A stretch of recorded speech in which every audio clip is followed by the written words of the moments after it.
For the past 3 weeks, the Mr. Pandaria meta, it's been a solved game. We know the best specs, we know the best gear, we know exactly who sits on top. That all ends in the next 24 hours though. This Thursday, August 21st, 6 p.m. Eastern, the doors to Heart of Fear, they're gonna swing open, and it's gonna change everything.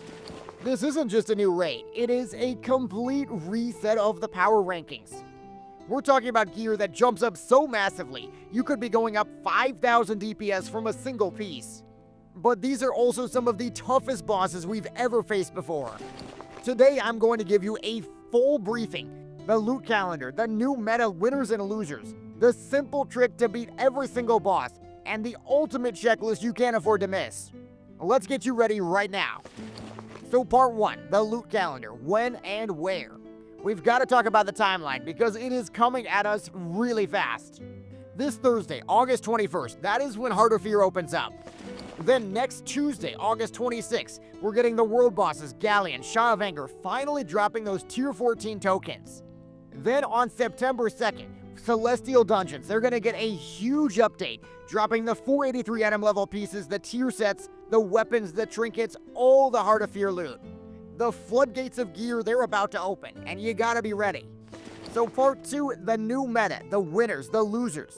Let's be real, Mogashin Vaults, it was a nice appetizer. Heart of Fear though, it's the main course. The gear is gonna be so much stronger. We're jumping from 489 item level normal gear, all the way to 509 in heroic. Every single class can expect between a 10 to 15,000 DPS increase with all their new gear. But while everybody's winning, not everybody is going to be winning equally though.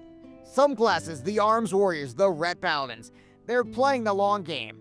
Those classes are really looking forward to their Shah-touch weapons from Terrace of Endless Spring. For some other classes though, their Age of Domination really is going to get started right now.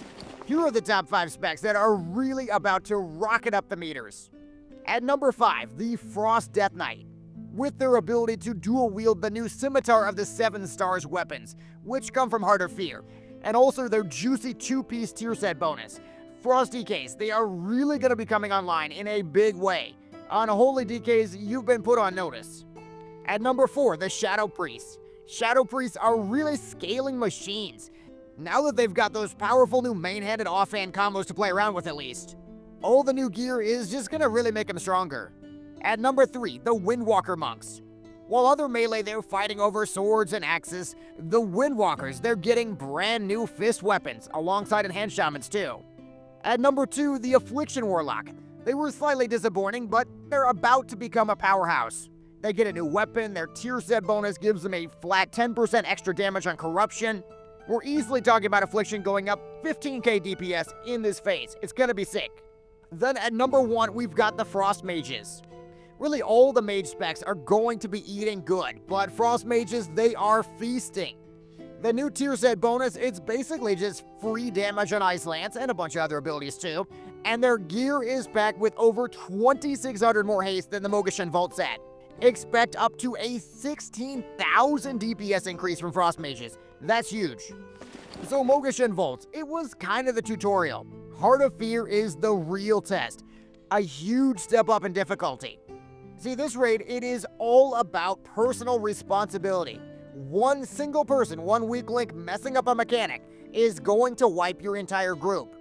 Listen up right now, because this is the one thing you need to know for every single boss to avoid a lot of wiping. First, Imperial Vizier Zorlok. The number 1 raid killer on this boss is those Sonic Orb waves. You gotta get yourself big wigs or the Murph and Weekar back Foji. They're gonna show you where to run. And the idea is you stand on the boss's back right leg. That way you can easily sidestep the orbs, you really never have to get out of melee range either. On Blade Lord Tyak, this fight is really all about the wind step ability. Your paladins, your healers, when he uses that ability, they need to be lightning fast with the Hand of Protection, the big target heals on the person that's getting affected. Also, if you're planning on some heroics, this is definitely a good one to start with. Definitely recommend it. Then we've got Garalon. The entire fight is a dance with the Pheromones debuff. You want to have a rotation of players that can deal with the debuff, and really this is probably the single easiest heroic in the entire instance. On Windlord Maljurak, that is really a big DPS check. Yeah, you've got to be CCing the Amber Trappers, you're burning the ads, you're kicking the Menders. It's all about ad control, similar to Emperor. Then Amber Shaper Unsock. This is a real struggle, even on normal difficulty.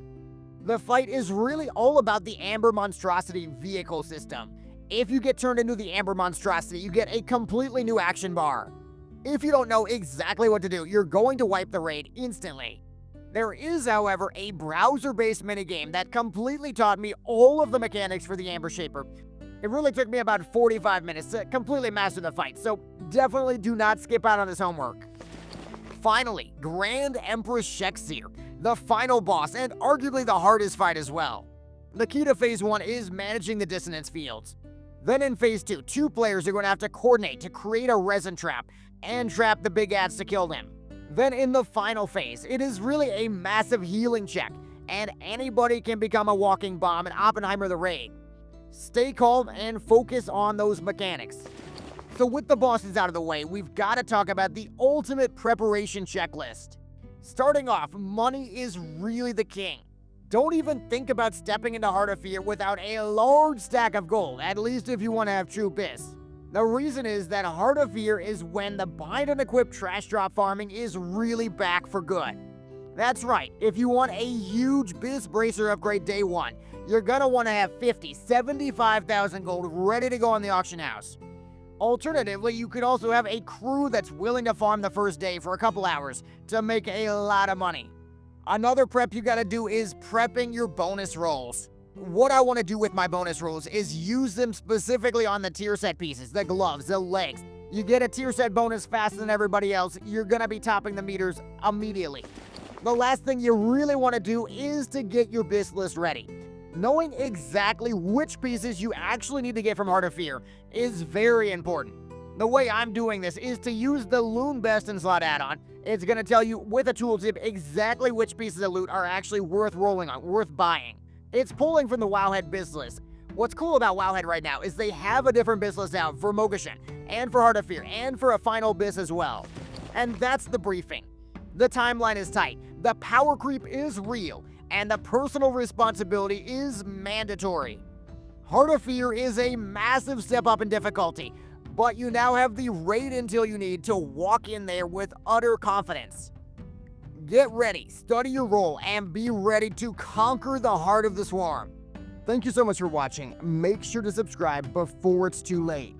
Good luck this week, go get that loot, and I'll see you in Pandaria.